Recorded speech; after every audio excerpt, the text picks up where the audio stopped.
नमस्कार दोस्तों, स्वागत है आपका नवीका अकेडमी में। अपन ने एक आयोग पढ़ लिया है राजस्थान लोक सेवा आयोग और उसके बाद में अपन पढ़ेंगे आज राजस्थान मानवाधिकार आयोग।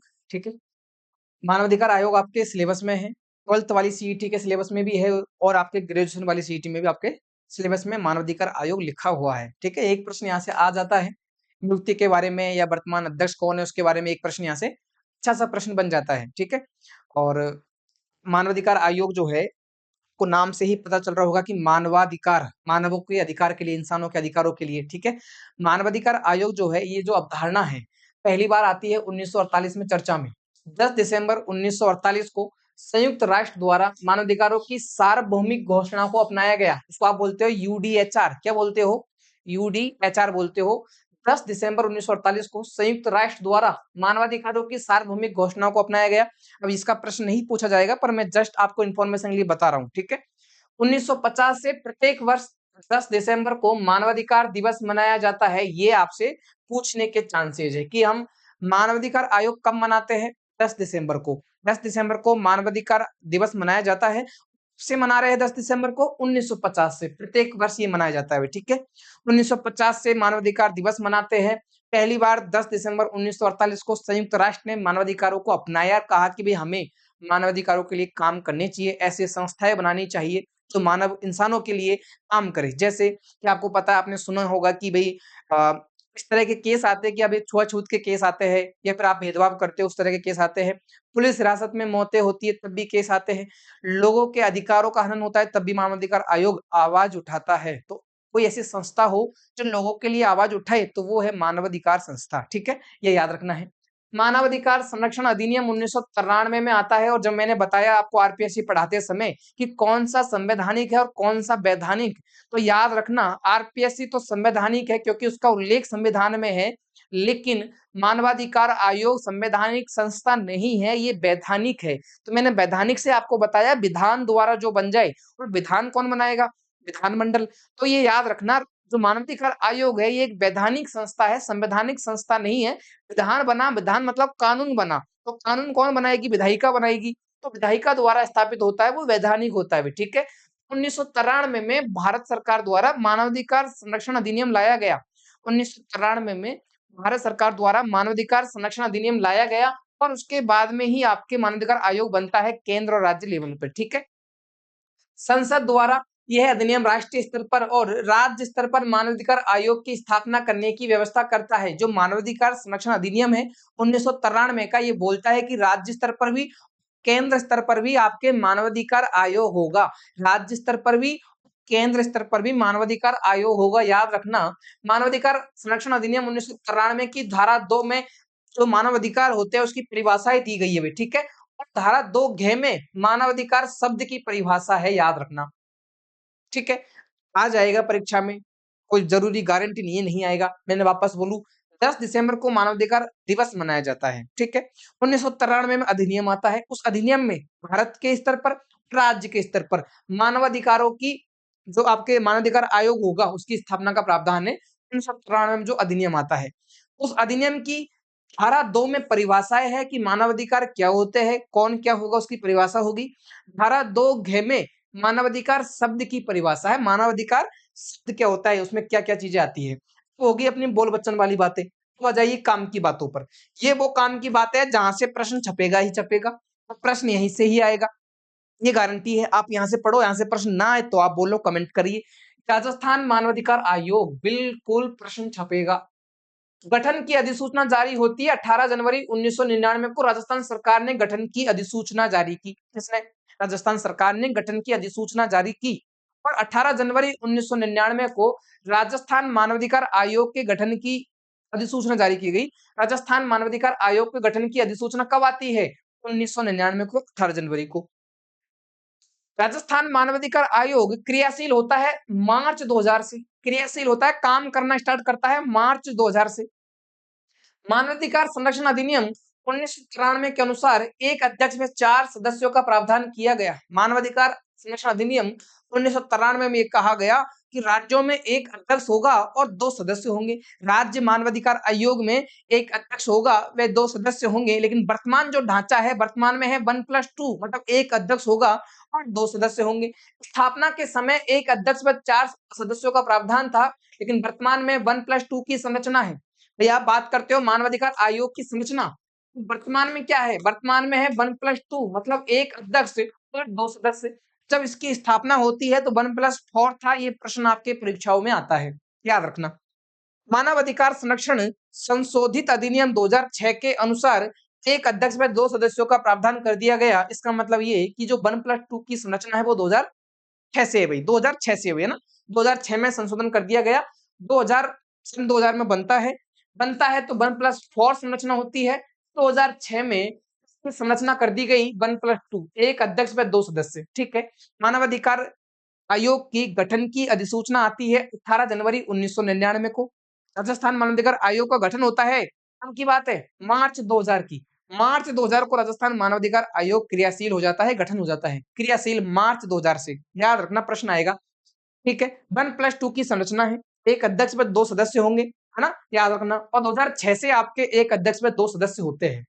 उसके बाद में आ जाइए, राजस्थान मानवाधिकार आयोग एक स्वायत्त शासी इकाई है, स्वशासी उच्चाधिकार प्राप्त संस्था है। ये स्टेटमेंट जब मैंने पहले राजस्थान पॉलिटी पढ़ाई तब भी आरपीएससी ने सेम टू सेम प्रश्न पूछ लिया और स्टेटमेंट में नो चेंज, कोई भी चेंज नहीं था स्टेटमेंट में। पहला स्टेटमेंट तो ये था, दूसरा स्टेटमेंट ये था, तीसरा स्टेटमेंट था ये वाला, ठीक, ये तीनों स्टेटमेंट सेम टू सेम दे दिया आरपीएससी ने, एक लाइन चेंज नहीं की। आपसे पूछ लिया, मैंने तो पढ़ाया था आपको, अब आप नहीं पढ़े तो मैं क्या करूं इसमें, ठीक है। मेरा काम है पढ़ाने का, आप पढ़िए, मैं वो पढ़ाऊंगा जो परीक्षाओं में आएगा, है ना। तो याद रखना, राजस्थान मानवाधिकार आयोग एक स्वायत्त शासी उच्चाधिकार संस्था है, एक स्वशासी उच्चाधिकार संस्था है, वह काम कर सकती है, उसके लिए उसको किसी से इजाजत लेने की आवश्यकता नहीं है और मानव अधिकारों की निगरानी करती है। बिल्कुल सही बात है, जब तो मानव अधिकार आयोग बना, मानव अधिकारों की निगरानी करने के लिए। इस आयोग को कार्य करने की स्वतंत्रता है, स्वतंत्रता प्राप्त है। इसका मतलब ये नहीं कि मानवाधिकार आयोग को कोई कार्य करना है और वो किसी और से फोन करके पूछे भाई साहब रुका ना, उसको किसी से पूछने की आवश्यकता नहीं है, वह खुद काम करने में सक्षम है। मानवाधिकार आयोग जिसका जो सचिव होता है, मानवाधिकार आयोग का जो सचिव होता है, वह राजस्थान सरकार के सचिव स्तर से कम स्तर का नहीं होना चाहिए, सचिव स्तर से कम का नहीं होना चाहिए, या तो सचिव स्तर का होगा या उससे अतिरिक्त, उससे अधिक स्तर का होगा, ठीक है। अन्वेषण एजेंसी की बात करें, जांच एजेंसी की बात करें, तो मानवाधिकार आयोग के पास में खुद की स्वयं की एक अन्वेषण एजेंसी होती है, स्वयं की जांच एजेंसी होती है। उस जांच एजेंसी का जो नेतृत्व करेगा वह एक पुलिस अधिकारी करेगा, जो कि उप निरीक्षक पुलिस रैंक का, इससे कम का नहीं होगा, आईजी रैंक से कम का नहीं होगा, आईजी रैंक से कम रैंक का नहीं होगा, नहीं होगा। मतलब जो आपके अन्वेषण एजेंसी है, इसका नेतृत्व जो पुलिस अधिकारी करेगा, वह अधिकारी आईजी रैंक से कम का नहीं होगा, वह मानवाधिकार आयोग की अन्वेषण एजेंसी, जांच एजेंसी का नेतृत्व करेगा। पहली बात तो ये बस देख लीजिए, मानवाधिकार आयोग की बात चल रही है, राजस्थान मानवाधिकार आयोग की बात चल रही है। यह एक स्वशासी उच्चाधिकार प्राप्त संस्था है, यह एक स्वशासी उच्चाधिकार प्राप्त संस्था है और इसको कार्य करने की स्वतंत्रता है। इसका मतलब इसको काम करने के लिए किसी और से पूछने की आवश्यकता नहीं है। इसमें एक सचिव होगा और जो सचिव होगा मानवाधिकार आयोग का, वह राज्य स्तर के जो सचिव होते हैं, राज्य सरकार के सचिव स्तर से ऊपर लेवल का होगा, उससे नीचे लेवल का नहीं होगा। इसमें एक जांच एजेंसी होती है, अन्वेषण एजेंसी होती है, उसका नेतृत्व एक पुलिस अधिकारी करता है और वह पुलिस अधिकारी आईजी रैंक से ऊपर का ही होगा, महानिरीक्षक पुलिस अधिकारी की रैंक से ऊपर का होगा। आगे जाइए, ठीक है। आगे है राज्य मानवाधिकार आयोग की गतिविधियां। राज्य मानवाधिकार आयोग की गतिविधियां, वह क्या क्या काम करता है, उसकी गतिविधियां क्या है, ठीक है। तो अधिकार क्षेत्र में नागरिक, राजनीतिक, आर्थिक व सामाजिक सांस्कृतिक अधिकार शामिल है। ये मैं इसलिए पढ़ा रहा हूं, मैं पहले नहीं पढ़ाता ये सारी बातें, ठीक है। लेकिन आपके निरस्त बोर्ड के अध्यक्ष का बयान देख के हमारे पसीने आ गए कि उन्होंने बोला कि अच्छा पेपर बनाएंगे, और मैं चाहता हूं, एक कारण तो ये है कि अच्छा पेपर बने तो यहाँ से आपके प्रश्न आए। दूसरा कारण ये है कि मैं चाहता हूं कि आप जो पॉलिटी पढ़ रहे हो वो राजस्थान की हर परीक्षा के लिए एक ही बार पढ़ लो, बार बार पढ़ने की आवश्यकता नहीं हो। तो ये सारी बातें आपके सीईटी को लेकर, आने वाली अन्य आरएसएसबी और आरपीएससी की परीक्षाओं को लेकर बिल्कुल आपके लिए फायदेमंद होगी। इसलिए ये सारी बातें हैं और ये जो चीज़ें लिखी है ना, यही तो आजकल स्टेटमेंट में पूछी जा रही है आप लोगों से, तो ये स्टेटमेंट का काम कर देगी। एक्चुअल चीज़ें अपन अलग पढ़ रहे हैं और ये स्टेटमेंट का काम कर देगी, आपका काम हो जाएगा, है ना? पेपर का काम तमाम हो जाएगा। तो याद रखना जो मानवाधिकार आयोग होता है वह नागरिक क्षेत्र के लिए, राजनीतिक क्षेत्र के लिए, आर्थिक, सामाजिक और सांस्कृतिक अधिकारों के लिए वह काम करता है। आयोग हिरासत में हुई मौतें मतलब आपको पता होगा, आपने सुना होगा कि पुलिस हिरासत में मौत एक बहुत बड़ा मुद्दा है। पूरे भारत में ऐसे बहुत सारी मौतें हो जाती हैं पुलिस हिरासत में। किसी की पुलिस प्रताड़ना के कारण मृत्यु हो जाती है। उस तरह के मामलों में मानवाधिकार आयोग सुनवाई करता है, कार्यवाही करता है। बलात्कार के मामलों में, उत्पीड़न के मामलों में, पुलिस और जेलों में ढांचागत सुधार के मामलों में, पुलिस में आधारभूत ढांचा की आधारभूत सुविधाएँ नहीं है। कैदियों को बिल्कुल जानवरों की तरह रखा हुआ है। भैया आप कैद में हो लेकिन आपके कुछ अधिकार भी तो है ना, तो उनकी निगरानी करता है मानवाधिकार आयोग। मानसिक अस्पतालों की हालात सुधारने के काम भी करता है। ये बोलेगा कि जो पागल व्यक्ति जो होते हैं, दिमाग से विक्षिप्त व्यक्ति जो होते हैं, उनके जो अस्पताल होते हैं, उनकी व्यवस्था अच्छी होनी चाहिए। ये नहीं कि उनका अस्पताल है वो पागलों का अस्पताल है और आप उसमें व्यवस्था ही अच्छी नहीं रखते, बहुत गंदा व्यवस्था बना रखी है, बहुत ज़्यादा गंदगी वहाँ फैली हुई है। तो भई वो है तो पागल लेकिन है तो इंसान ही ना। तो आपके जो मानव अधिकार है, उनके अधिकारों की रक्षा करेगा मानवाधिकार आयोग। 14 वर्ष तक की आयु के बच्चों को आवश्यक और निःशुल्क शिक्षा प्रदान करने की ये काम करता है, आपने लिखा हुआ है संविधान में संशोधन के द्वारा कि 14 वर्ष तक के बच्चों को निःशुल्क शिक्षा दी जाएगी। तो निःशुल्क शिक्षा जो दी जाएगी, तो वो दी जा रही है या नहीं दी जा रही? कोई बच्चा है जो 14 वर्ष तक का है, उसको शिक्षा नहीं मिल रही, मानवाधिकार आयोग जाँच करेगा। बच्चों के कल्याण के लिए, प्राथमिक सुविधाओं के लिए सिफारिश करता है। आयोग नागरिकों के खिलाफ किए जा रहे अत्याचारों, विस्थापित हुए लोगों की समस्याएँ, भूख के कारण लोगों की मौत, बाल श्रमिकों का शोषण, बाल वेश्यावृत्ति, महिलाओं के अधिकारों आदि के बारे में आयोग का ध्यान केंद्रित करता है। राज्य मानवाधिकार आयोग की गतिविधि, याद रखना हाल ही के वर्षों में राज्य मानवाधिकार आयोग या फिर कोई भी मानवाधिकार आयोग क्या-क्या करेगा? जेल में हुई मौतें, ताड़ना, बलात्कार, हिंसा, छोटे 14 वर्ष तक के बच्चों की शिक्षा, बच्चों से काम करवाना, वेश्यावृत्ति, महिलाओं से गलत काम करवाना, महिलाओं के अधिकार, भूख से मरना, किसी व्यक्ति का विस्थापन होना, विस्थापित व्यक्ति के अधिकार की रक्षा करना, ठीक है? जेलों में ढांचागत सुधार की व्यवस्था करना, सुधार गृह जो अनाथालय होते हैं या फिर बच्चों के सुधार गृह होते हैं, महिलाओं के सुधार गृह होते हैं, उनमें आपके आधारभूत सुविधाओं की व्यवस्था करना, निःशुल्क शिक्षा प्रदान करना और के भूख के कारण लोगों की मृत्यु जैसे मुद्दों पर आपके मानवाधिकार आयोग काम करता है। ये तो आप बोल बच्चन वाली बात है। आप खुद भी इन प्रश्नों को सही कर सकते हो स्टूडेंट वालों को कि मानवाधिकार में कौन-कौन सी बातें आई, किस-किस के लिए काम करेगा। आयोग अन्य काम करता है, जिला मुख्यालयों में मानव अधिकार प्रकोष्ठ की स्थापना करता है। बिल्कुल ये इम्पोर्टेंट है भई। याद रखना ये बहुत बार पूछ लिया गया है, ये इम्पोर्टेंट है। जिला मुख्यालयों में मानव अधिकार प्रकोष्ठ की स्थापना कौन करता है? राजस्थान सरकार, राज्यपाल, राज्य मानवाधिकार आयोग या कुछ और? आपको याद रखना है राज्य मानवाधिकार आयोग प्रत्येक जिला मुख्यालय पर मानव अधिकार प्रकोष्ठ की स्थापना करेगा। मानव अधिकार प्रकोष्ठ की स्थापना करेगा, रट लेना भाई इस बात को। मानव अधिकार प्रकोष्ठ की स्थापना करेगा। हिरासत में हुई मौतें, बलात्कार और मानवीय उत्पीड़न को रोकने के उपाय करेगा। व्यवस्थागत सुधार करेगा। पुलिस, जेल, नजरबंदी केंद्रों की जाँच करेगा। उनमें आधारभूत सुविधाएँ तो आपके लिए हो, शौच की व्यवस्था हो, पीने का पानी अच्छा हो, भई आपको लिए बेन जो जहाँ बंद हो जेल में या जो पुलिस थाना है उसकी व्यवस्था अच्छी होनी चाहिए। एचआईवी एड्स से पीड़ित लोगों के मानवाधिकारों की रक्षा करता है। धर्म, जाति, उपजाति आदि के बहिष्कार के मामले, खाद्य पदार्थों में मिलावट, रोकथाम, प्रदूषण नियंत्रण गतिविधियाँ, इन सब के बारे में आप मानवाधिकार आयोग में शिकायत कर सकते हैं। मानवाधिकार आयोग इनके मामले में जाँच कर सकता है भई, ठीक है? आगे जाइए। अब है राष्ट्रीय मानवाधिकार संरक्षण अधिनियम 1994 जो मैंने बता दिया कि इसके तहत राज्य स्तर पर और केंद्रीय स्तर पर मानवाधिकार आयोग का प्रावधान किया गया। इसकी धारा है, इसका अध्याय 5 की धारा 21 से 29 राज्य मानवाधिकार आयोग का उल्लेख है। राष्ट्रीय मानवाधिकार संरक्षण अधिनियम 1993 के किस अध्याय में राज्य मानवाधिकार आयोग का उल्लेख है? बहुत बेहतरीन सा प्रश्न बनेगा। याद रखना अध्याय 5 में राज्य मानवाधिकार आयोग का उल्लेख है। अध्याय 5 में इसका उल्लेख है भाई, ठीक है? बात करते हैं धारा 21 की। तो राज्य मानवाधिकार आयोग का गठन धारा 21 में है। राष्ट्रीय मानव अधिकार संरक्षण अधिनियम 1993 की धारा 21 से 29 तक, धारा 21 से 29 तक राज्य मानवाधिकार आयोग भी स्टेट ह्यूमन राइट कमीशन है, स्टेट ह्यूमन राइट कमीशन है, एसएचआरसी है। धारा 21 से धारा 29 तक याद रखना। और धारा 21 में है राज्य मानवाधिकार आयोग का गठन, धारा 21 में है गठन। गठन कौन करेगा? राज्य सरकार गठन करती है। धारा 21 में गठन है और गठन कौन करती है? गठन करती है राज्य सरकार। राज्यपाल एक समिति की सिफारिश पर नियुक्ति करेगा। गठन तो राज्य सरकार करेगी, नियुक्ति राज्यपाल करेगा।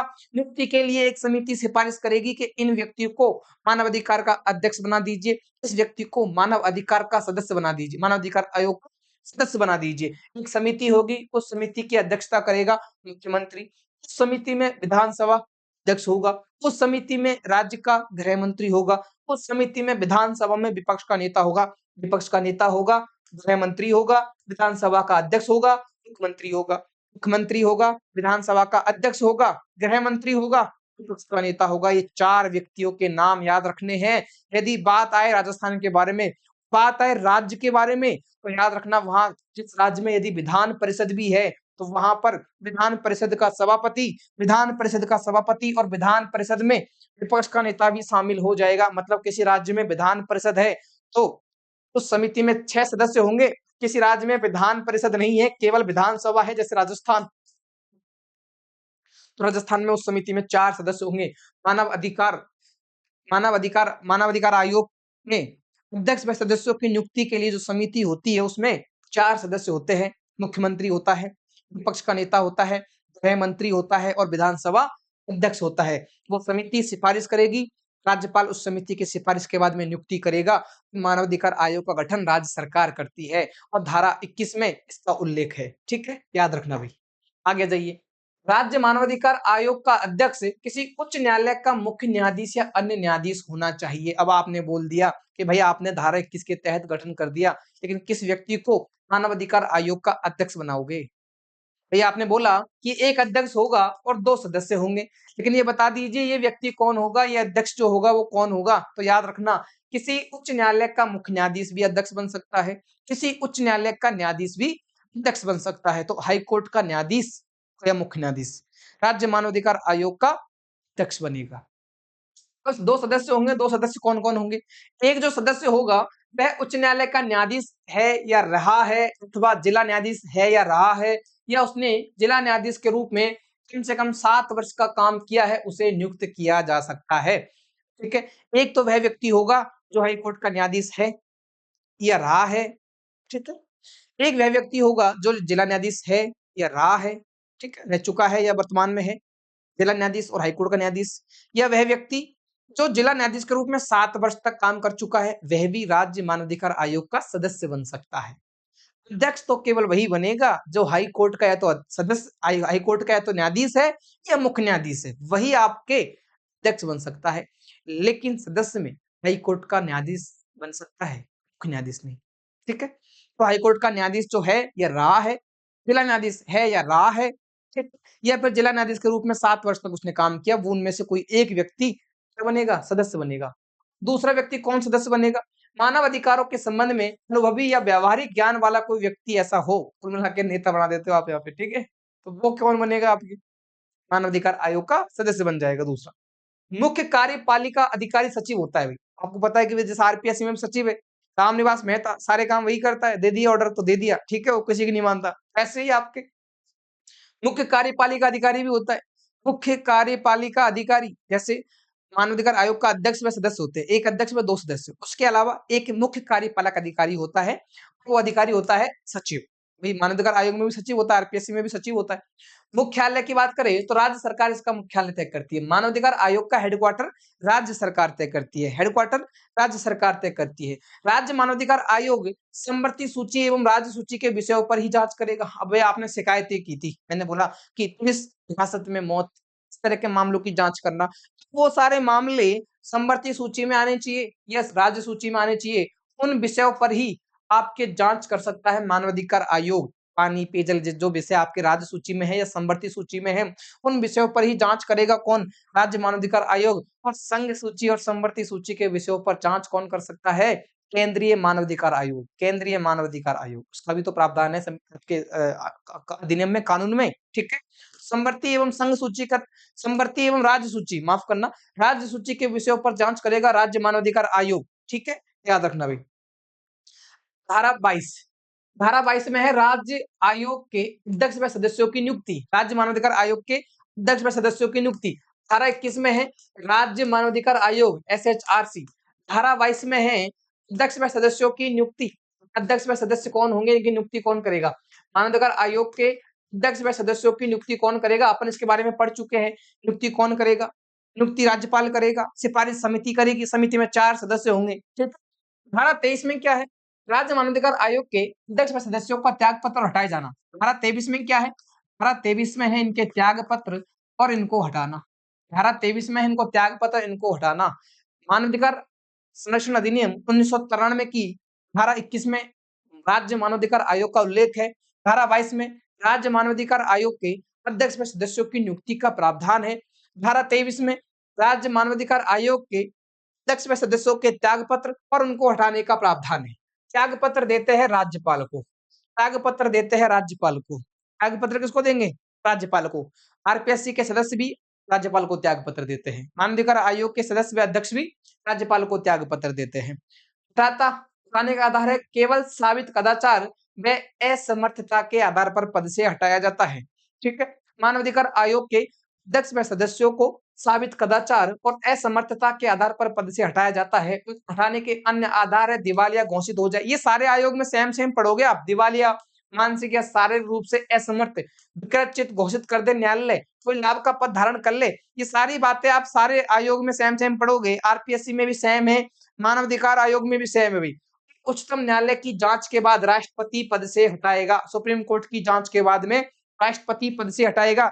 आरपीएससी का जो अध्यक्ष व सदस्य है, लोक सेवा आयोग का अध्यक्ष व सदस्य होता है, उसको भी सुप्रीम कोर्ट जांच करेगा और उसके बाद में राष्ट्रपति पद से हटाएगा। लेकिन यहाँ हटाता कौन है? यहाँ भी आपके राष्ट्रपति हटाएगा। इसका मतलब ये है कि आरपीएससी और मानवाधिकार आयोग, स्टेट ह्यूमन राइट कमीशन, इनके अध्यक्ष व सदस्यों को हटाएगा कौन? राष्ट्रपति। कौन हटाएगा? राष्ट्रपति। और उसके लिए पहले उच्चतम न्यायालय की जांच आवश्यक है। अनुच्छेद 145 के तहत सुप्रीम कोर्ट जांच करेगा और उसके बाद में राष्ट्रपति पद से हटाएगा। ठीक है। हटाएगा किसको? जो व्यक्ति दिवालिया है, मानसिक या शारीरिक रूप से असमर्थ है, विकृत घोषित हो चुका है, लाभ का पद धारण कर लिया है साबित कदाचार और असमर्थता के आधार पर। ठीक है। राज्यपाल को त्याग पत्र दे सकते हैं किसी भी समय। धारा 24 में क्या है? राज्य मानवाधिकार आयोग के अध्यक्ष व सदस्यों का पदवीय कार्यकाल।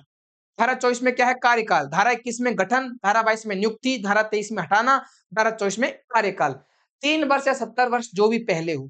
राज्य मानवाधिकार आयोग के अध्यक्ष व सदस्यों का कार्यकाल होता है 3 वर्ष या 70 वर्ष जो भी पहले हो, जो भी पहले हो। धारा 25 में क्या है? कुछ परिस्थितियों में सदस्य का अध्यक्ष के रूप में काम करने या उसके कार्यों का निर्वहन करना, जैसे किसी कारणवश से माननीय अध्यक्ष अनुपस्थित है या कार्य करने में असमर्थ है, तो राज्यपाल बोलेगा कि भाई आप जो सदस्य है उससे बोलेगा आप कुछ दिन के लिए काम संभाल लीजिए। तो उसकी सेवा शर्तें हैं अनुच्छेद 25 में। ठीक है। सॉरी, धारा 25 में। धारा 25 में क्या है? कुछ परिस्थिति में अध्यक्ष के रूप में सदस्य का काम करना। धारा 26 में क्या है? इनकी सेवा शर्तें। धारा 26 में क्या है? सेवा शर्तें। मानवाधिकार आयोग के वेतन भत्ते और सेवा शर्तें राज्य सरकार तय करती है। राज्य सरकार तय करती है। वेतन भत्ते और सेवा शर्तें राज्य सरकार तय करती है। नियुक्ति के पश्चात कोई भी अलाभकारी परिवर्तन नहीं होगा और ये लाइन हर जगह सेम रहेगी।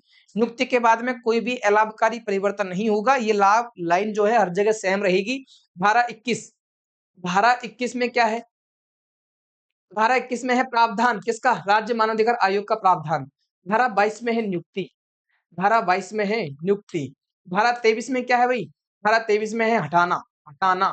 धारा 24 में क्या है भाई? कार्यकाल, पदावधि, कार्यकाल या पदावधि। ठीक है। धारा 25 में क्या है? कुछ काम करना। वैसे तो आपको छोड़ो, ये चार धारा याद रखना। धारा 21, 22, 23, 24 याद रखना, काम हो जाएगा। 21, 22, 23, 24 से काम हो जाएगा। धारा 27 में क्या है?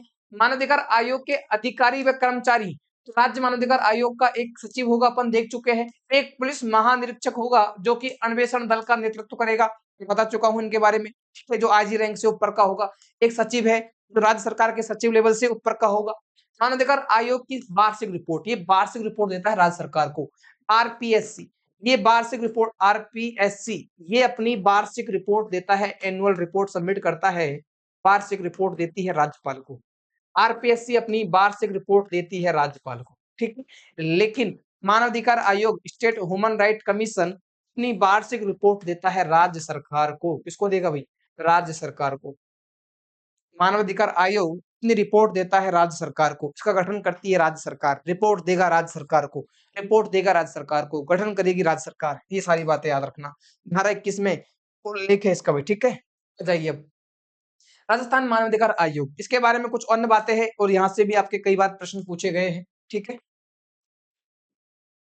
कार्य संचालन हेतु आयोग में राजस्थान राज्य मानवाधिकार आयोग क्रिया विनियमन 2001 लागू किया गया। जनवरी 2001 से ये लागू होता है और आरपीएससी सेकंड ग्रेड में इस प्रश्न को पूछ लिया जाता है। आरपीएससी सेकंड ग्रेड में इस प्रश्न को पूछ लिया जाता है, तो ये कतई बिल्कुल आप निश्चिंत रहिए कि आरपीएस अधीनस्थ बोर्ड से प्रश्न बाहर जाएंगे। यहाँ से अधीनस्थ बोर्ड यहीं से ही प्रश्न पूछेगा, ये गारंटी है। याद रखना, कार्य संचालन के लिए भाई आप किसी भी कोई भी संस्था है उसको काम करने के लिए नियम विनियम की आवश्यकता होती है, कुछ कानूनों की आवश्यकता होती है, कुछ नियम बनाने होते हैं कि हमको इन नियमों पर काम करना है। कार्य संचालन के लिए राजस्थान मानवाधिकार आयोग ने, राजस्थान राज्य मानवाधिकार आयोग द्वारा जो विनियम लाया गया उसका नाम है प्रक्रिया विनियमन 2001 और ये लागू होता है जनवरी 2001 से। जनवरी 2001 से लागू होता है। आयोग को जांच करते समय सिविल न्यायालय की शक्तियां प्राप्त है, बिल्कुल याद रखना, सिविल कोर्ट की शक्तियां प्राप्त होती है। जब आपके मानवाधिकार आयोग काम करेगा या लोकायुक्त काम करेगा या सूचना आयोग काम करेगा तो उनको सिविल कोर्ट की शक्तियां प्राप्त होती है काम करने के लिए, ठीक है। मानवाधिकार आयोग को शिकायत हिंदी या अंग्रेजी या संविधान की 8वीं अनुसूची में शामिल किसी भाषा में आप शिकायत कर सकते हो। आरपीएससी फर्स्ट ग्रेड में प्रश्न आ गया, आरपीएससी फर्स्ट ग्रेड में ये प्रश्न पूछ लिया। जाइए प्रश्न बाहर कैसे जाएगा, ये वो बातें हैं, ये स्लाइड ऐसी स्लाइड है जिसमें हर कोई एक बात और याद रखना, जितने भी अपन आयोग पढ़ेंगे, लोकायुक्त, मानवाधिकार आयोग, सूचना आयोग, सब में धाराएं पढ़ेंगे। प्रश्न बाहर जा ही नहीं सकता, प्रश्न बाहर जा ही नहीं सकता। बहुत सारी जगह आप पढ़ोगे आयोग और उन आयोगों की धाराएं आपको कोई नहीं पढ़ाएगा और प्रश्न आ जाएगा। आजकल ये धाराओं से प्रश्न बन रहे हैं परीक्षाओं में और आरपीएससी का पेपर उठा के देख लो, हमेशा प्रश्न आपको देखने को मिलेगा। और मैं ये कहूंगा कि आप केवल सीईटी को टारगेट मत करो, आप ये टारगेट करो आपको जितनी जल्दी नौकरी लेनी है। भाई आप पढ़ लीजिए, प्रश्न इनमें से आ जाएगा। सीईटी तो पास होगी जो होगी, आप नेक्स्ट एग्जाम को भी क्रैक कर जाओगे, बार बार पढ़ने की आवश्यकता नहीं पड़ेगी। 12-12 स्लाइड है, ये 3 पेज में, 2 पेज में आप किसी मतलब एक पन्ने के दोनों तरफ एक पेज में आप पूरा आयोग पढ़ लेते हो, इससे बड़ी बात क्या है। और ज्यादा बड़ा कंटेंट भी नहीं है, छोटा सा कंटेंट है। ये बातें दिखने में बड़ी लग सकती है, जब इनको आप स्लाइड के फॉर्म में है पेज में बनाओगे तो 1.5-2 पेज में काम हो जाएगा आपका, ठीक है। मैं बात कर रहा हूँ राजस्थान मानवाधिकार आयोग की। इसने कहा कि हम काम कैसे करेंगे, हमारे कार्य संचालन के नियम कैसे होंगे, ये डिसाइड के लिए विनियमन लाया गया 2001 में और जनवरी 2001 से यह नियम विनियम लागू हो गए। पहली बात। दूसरी बात ये कि जो मानवाधिकार आयोग होता है, लोकायुक्त कार्यालय होता है या फिर जो भी आयोग अपन आगे देखेंगे जो जांच करता है शिकायतों की, उसको सिविल कोर्ट की शक्तियां प्राप्त होती है भाई, सिविल न्यायालय की शक्तियां प्राप्त होती है, ठीक है। मानवाधिकार आयोग में कोई व्यक्ति शिकायत करता है, वह हिंदी में कर सकता है, अंग्रेजी में कर सकता है और उस भाषा में कर सकता है, वो कितनी भाषाएं है जो 8वीं अनुसूची में शामिल है, उन भाषाओं में वह व्यक्ति शिकायत कर सकता है। हिंदी, अंग्रेजी व संविधान की 8वीं अनुसूची में शामिल भाषाओं में शिकायत कर सकता है। शिकायत की कोई फीस नहीं होगी। जैसे आप देखोगे कि सूचना आयोग में शिकायत करने के लिए आपको 10 रुपए की फीस देनी होती है, 10 रुपए का वो लगता है आपकी फीस। लेकिन मानवाधिकार आयोग में शिकायत के लिए आपको 1 रुपया नहीं देना पड़ेगा, कोई फीस नहीं है। आयोग 1 वर्ष से पुराने मामलों की जांच नहीं करेगा, लेकिन ये कंडीशन है कि मानवाधिकार आयोग में आप उसी मामले की शिकायत लेकर जाओगे जिस मामले को 1 वर्ष के अंदर अंदर का समय हुआ हो। 1 वर्ष से ज्यादा समय हो गया, जांच नहीं करेगा। सेना से संबंधित या कोई सूचना जो लोक सेवकों के विरुद्ध न हो, उसकी जांच नहीं की जाएगी। यदि कोई आप मामला ऐसा लेके गए कि सेना वालों ने आपको पीटा, उसकी कोई जांच नहीं होगी। सेना वालों के मामलों की जांच आप सैन्य कोर्ट में करोगे, ठीक है। सेना से संबंधित मामलों की राज्य मानवाधिकार आयोग जांच नहीं करता। सेना से संबंधित मामलों की जांच नहीं होती और ऐसा कोई मामले की जांच नहीं होगी जो लोक सेवक के विरुद्ध आप बोल दो मेरे को मेरे पड़ोसी ने पीटा, तो मानवाधिकार आयोग उसमें कुछ नहीं करेगा, कोर्ट जाओ आप। मानवाधिकार आयोग कुछ नहीं करेगा। मानवाधिकार आयोग जब कुछ करेगा जब आप बोल दोगे फलाने कलेक्टर ने मुझे टॉर्चर किया, लोक सेवक के विरुद्ध आप यदि शिकायत लेकर जाओ तो मानवाधिकार आयोग जाओ। वह शिकायत जो 1 साल के भीतर की हो तो मानवाधिकार आयोग के पास जाओ।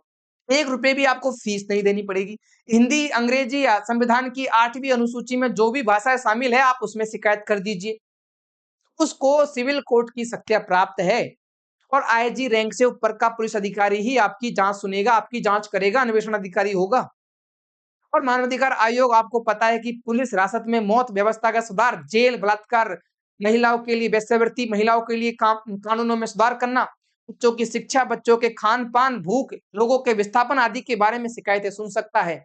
और वह शिकायत राज्य सूची के किसी विषय पर हो सकती है, समवर्ती सूची के किसी विषय पर हो सकती है। ये राज्य सूची है, समवर्ती सूची मैं बता चुका हूँ आपको, 3 प्रकार की सूची होती है संविधान में, संघ सूची, समवर्ती सूची और राज्य सूची। संघ सूची जो केंद्र वाले मामले संघ सूची में आएँगे, राज्य वाले मामले राज्य सूची में आएँगे और समवर्ती सूची ऐसी सूची होती है जिसमें राज्य के मामले भी और संघ के मामले भी हैं।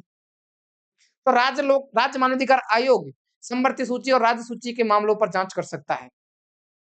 ये बात है भाई, ठीक है? आगे जाइए। बात करेंगे इनके अध्यक्षों के बारे में, व्यक्तिगत जानकारी जहाँ से आपको पता है प्रश्न आता है। राजस्थान मानवाधिकार आयोग के अध्यक्ष के रूप में न्यूनतम कार्यकाल किसका रहा? कांता भटनागर का। किसका रहा? कांता भटनागर का। सर्वाधिक कार्यकाल किसका रहा? एन.के. जैन का। सर्वाधिक कार्यकाल रहा एन.के. जैन का। न्यूनतम कार्यकाल रहा नमो नारायण मीणा का। सर्वाधिक कार्यकाल सदस्य की बात चल रही है, सदस्य रहा पुखराज सिरवी का। वर्तमान सदस्य है रामचंद्र सिंह झाला और अशोक कुमार गुप्ता। वर्तमान सदस्य है रामचंद्र सिंह झाला और अशोक कुमार गुप्ता। मैंने बोला राज्य मानवाधिकार आयोग, राज्य मानवाधिकार आयोग में न्यूनतम कार्यकाल रहा कांता भटनागर का। राज्य मानवाधिकार आयोग में न्यूनतम कार्यकाल रहा अध्यक्ष के रूप में कांता भटनागर का और अध्यक्ष के रूप में सर्वाधिक कार्यकाल रहा एन.के. जैन का। अध्यक्ष के रूप में सर्वाधिक कार्यकाल रहा एन.के. जैन का। सदस्य के रूप में सर्वाधिक कार्यकाल किसका रहा? सर्वाधिक कार्यकाल रहा पुखराज सिरवी का। न्यूनतम सदस्य के रूप में कार्यकाल रहा नमो नारायण मीणा का। ठीक है। वर्तमान अध्यक्ष गंगाराम मूलचंदानी। वर्तमान सदस्य है रामचंद्र सिंह झाला और अशोक कुमार गुप्ता। राजस्थान में मानवाधिकार आयोग का मुख्यालय सी स्कीम एसएमएस जो ओ बिल्डिंग है जयपुर में भैया ना, एसएसओ बिल्डिंग जयपुर में है। मुख्यालय राज्य सरकार तय करती है। राज्य मानवाधिकार आयोग का हेडक्वार्टर कौन तय करेगा? राज्य सरकार। गठन कौन करती है? राज्य सरकार। ठीक है। राजस्थान मानवाधिकार आयोग के अध्यक्ष अभी तक 6 अध्यक्ष रहे। भाई स्थापना कब होती है? आपको पता है कि भाई स्थापना हुई हो जाती है आपके जो कार्य करता है, कार्य शुरू करता है मार्च 2000 से। राज्य मानवाधिकार आयोग मार्च 2000 से काम करना शुरू करता है। तो 2000 से 2000 कितना हो गया? 26 साल में 6 अध्यक्ष रह चुके हैं। कार्यकाल कितना होता है इसका? इसका कार्यकाल होता है 3 वर्ष या 70 वर्ष जो भी पहले हो। 3 वर्ष या 70 वर्ष जो भी पहले हो। संरचना क्या है इसकी? संरचना मैंने बता दी आपको 1+2 एक सदस्य और 2 अध्यक्ष होंगे। सॉरी, 1 अध्यक्ष और 2 सदस्य होंगे। उल्टा बोल गया भाई साहब। ठीक है। इसमें 6 अध्यक्ष रहे और मैं कहूंगा कि 6 के 6 नाम आपको याद रखने हैं। वो कौन-कौन से नाम है? Kanta Bhatnagar, S Sagir Ahmed, Kanta Bhatnagar, S Sagir Ahmed, N K. Jain, justice Prakash Tatia, Gopal Krishna Vyas और गंगाराम मूलचंदानी। सबके आगे जस्टिस लगा सकते हो क्योंकि अध्यक्ष कौन बनेगा? मानवाधिकार आयोग का अध्यक्ष वह व्यक्ति बनेगा जो या तो उच्च न्यायालय का मुख्य न्यायाधीश है या उच्च न्यायालय का कोई अन्य न्यायाधीश है, वह अध्यक्ष बनेगा। सदस्य तो आपको पता है कि भाई आप जिला न्यायाधीश को भी बना सकते हो, ठीक है? और वह व्यक्ति जो मानवाधिकार आयोग का विशेषज्ञ वह भी बन सकता है, हाईकोर्ट का जज भी बन सकता है, ठीक है? राजस्थान मानवाधिकार आयोग के प्रथम अध्यक्ष है कांता भटनागर और इनका कार्यकाल न्यूनतम रहा और पहली महिला अध्यक्ष भी है और इनका प्रथम अध्यक्ष और प्रथम महिला अध्यक्ष, प्रथम अध्यक्ष, प्रथम महिला अध्यक्ष और न्यूनतम कार्यकाल, प्रथम अध्यक्ष, प्रथम महिला अध्यक्ष और न्यूनतम कार्यकाल एक ही नाम व्यक्ति का कौन है? कांता भटनागर। इनका कार्यकाल न्यूनतम रहा अध्यक्ष के रूप में। प्रथम महिला अध्यक्ष कांता भटनागर, राजस्थान मानवाधिकार आयोग के प्रथम अध्यक्ष कांता भटनागर। दूसरे है एस सगीर अहमद, कांता भटनागर, एस सगीर अहमद और एन.के. जैन। एन.के. जैन वह व्यक्ति जिनका कार्यकाल सर्वाधिक रहा। सर्वाधिक कार्यकाल वाले व्यक्ति है एन.के. जैन। गंगाराम मूलचंदानी वह व्यक्ति जो वर्तमान में मानवाधिकार आयोग के अध्यक्ष है। उसके बाद में 2 व्यक्ति और पढ़ने हैं। कौन-कौन है? जस्टिस प्रकाश टाटिया, गोपाल कृष्ण व्यास। जस्टिस प्रकाश टाटिया, गोपाल कृष्ण व्यास। जस्टिस प्रकाश टाटिया, गोपाल कृष्ण व्यास। वापस से बोल दीजिए। ये 6 के 6 नाम रटने हैं आपको, परीक्षा में आएगा, प्रश्न आएगा निम्नलिखित में से कौन राज्य मानवाधिकार आयोग का अध्यक्ष नहीं रहा? निम्नलिखित में से कौन राज्य मानवाधिकार आयोग का अध्यक्ष नहीं रहा? S Sagir Ahmed, N K. जैन, कांता भटनागर, कांता कतूरिया। कौन नहीं रही? कांता कतूरिया। ठीक है। कांता भटनागर है, एस सगीर अहमद है, कांता भटनागर, एस सगीर अहमद, एन.के. जैन सर्वाधिक कार्यकाल। ठीक है। उसके बाद में कौन है? जस्टिस प्रकाश टाटिया, गोपाल कृष्ण व्यास, गंगाराम मूलचंदानी। ये 6 व्यक्तियों के नाम आपको याद रखने हैं। अब आ जाइए राजस्थान मानवाधिकार आयोग पर आ जाइए भाई। कौन पर जाइए? राजस्थान मानवाधिकार आयोग पर आ जाइए और मैं कहूंगा कि राजस्थान मानवाधिकार आयोग मतलब SHRC, Rajasthan human right commission, SHRC Rajasthan human right commission करता है इसका पोस्टमार्टम। क्या करेंगे इसका पोस्टमार्टम करेंगे भाई, और इसकी अधिसूचना आती है। इसकी अधिसूचना आती है कब? 18 जनवरी को। कब आती है अधिसूचना? 18 जनवरी 1999 को अधिसूचना आती है, और ये क्रियाशील हो जाता है मार्च 2000 को। क्रियाशील कब होता है भाई? ये हो जाता है मार्च 2000 को। राजस्थान मानवाधिकार आयोग मार्च 2000 को क्रियाशील हो जाता है। और कार्यकाल कितना होता है इसका कार्यकाल? इसका कार्यकाल होता है 3 वर्ष या 70 वर्ष, जो भी पहले हो। 3 वर्ष या 70 वर्ष, जो भी पहले हो। संरचना की बात करें, संरचना की, इसमें होते हैं वर्तमान में कितने हैं? वर्तमान में है 1 अध्यक्ष प्लस 2 सदस्य। वर्तमान में है 1 अध्यक्ष प्लस 2 सदस्य से है ये है 2006 से। 2006 से। और स्थापना के समय कितने थे? स्थापना के समय कितने थे? 1+4 कितने थे भाई? 1+4, एक अध्यक्ष पे 4 सदस्य थे स्थापना के समय। ये है इसकी संरचना। इसका हेडक्वार्टर कहाँ है? हेडक्वार्टर है इसका जयपुर में। हेडक्वार्टर कहाँ है? जयपुर में। कौन तय करेगा? राज्य सरकार तय करती है। कौन तय करेगा भाई? राज्य सरकार तय करती है। इसकी नियुक्ति कौन करता है? नियुक्ति करेगा राज्यपाल। नियुक्ति करता है भाई। राज्य मानवाधिकार आयोग के अध्यक्ष सदस्यों की नियुक्ति राज्यपाल करेगा, और एक समिति की सिफारिश पर,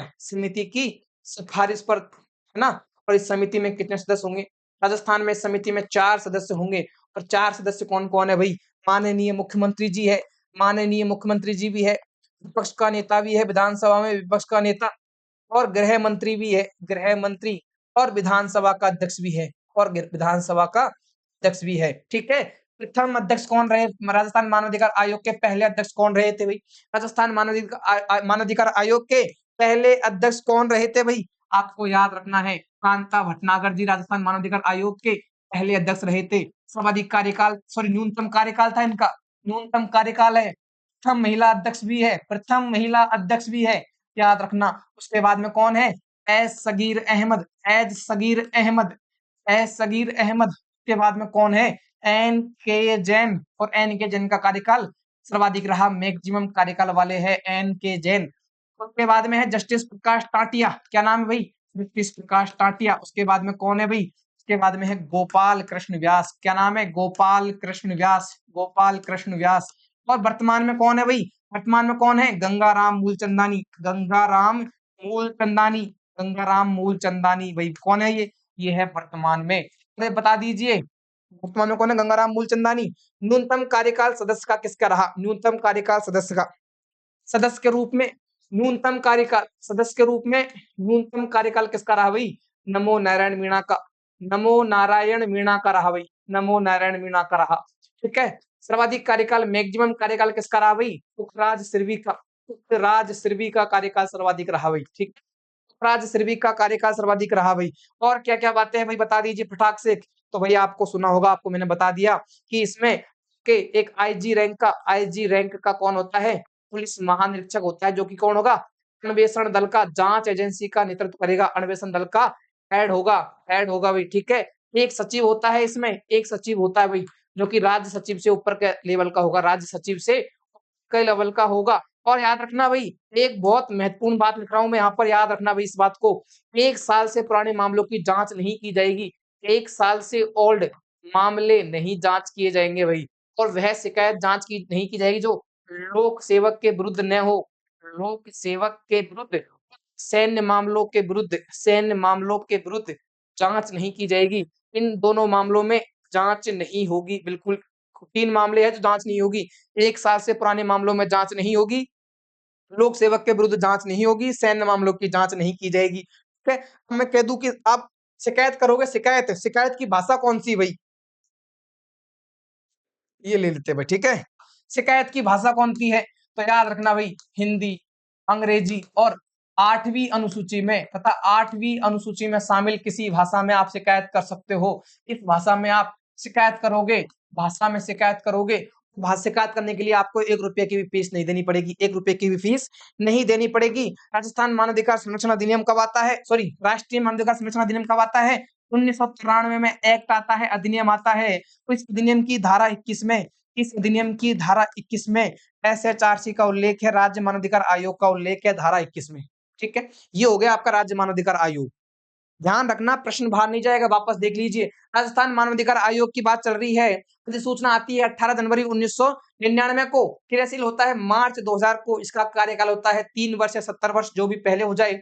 संरचना बात करें तो वर्तमान में 1+2 है। ये संरचना 2006 से वर्तमान तक है। इसकी स्थापना स्थापना के समय इसमें संरचना थी 1+4 और हेडक्वार्टर जयपुर में है। राज्य सरकार हेडक्वार्टर तय करती है। नियुक्ति राज्यपाल करता है। राज्यपाल को एक समिति की सिफारिश की आवश्यकता होती है। उस समिति की अध्यक्षता करता है मुख्यमंत्री, उसमें राज्य का गृह मंत्री भी होता है और विधानसभा का विपक्ष का नेता और विधानसभा अध्यक्ष भी उस समिति की अध्यक्षता करता है। उसके बाद में आगे जाइए, राजस्थान मानवाधिकार आयोग में शिकायत करने के लिए हिंदी, अंग्रेजी और 8वीं अनुसूची में शामिल किसी भाषा में शिकायत कर सकते हो। आप शिकायत के लिए आपको 1 भी रुपए की फीस देना आवश्यक नहीं होगी। और याद रखना, 1 साल से पुराने मामलों की आप शिकायत नहीं कर सकते। उन मामलों की शिकायत नहीं कर सकते जो कि सैन्य मामले हैं या फिर लोक सेवक के विरुद्ध कोई सूचना नहीं है, तो आप शिकायत नहीं कर सकते।